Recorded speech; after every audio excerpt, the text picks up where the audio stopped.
Hello and welcome back. In this video, I will show you how to set up email and file encryptions and send an encrypted email. First, log into your drive. Select the file you want to encrypt. Click the More Actions icon on the toolbar and choose Encrypt. A lock icon will appear to show your file is encrypted. To open the encrypted file, double-click it, key in your password, then click Confirm. And that's it. If you wish to send an encrypted email, go to your inbox. Click New Email, type your message, and then click the lock icon at the bottom. Click the More Options icon.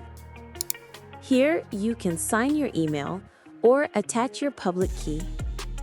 Once done, click Send. If using encryption for the first time, you'll be asked to set it up. Click Start Setup. Enter a password, confirm it, and add a secondary email address for password recovery. Then click Next. And there you have it. Thank you for watching. Stay tuned and let's learn more on HMailPlus.